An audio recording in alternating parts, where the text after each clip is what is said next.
పోరాడి గెలిచినవాడు విశ్వాసంతుడు.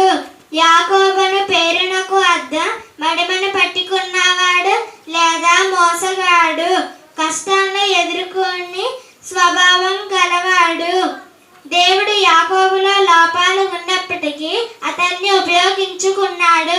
అలానే మనలో కూడా లోపాలు ఉన్నప్పటికీ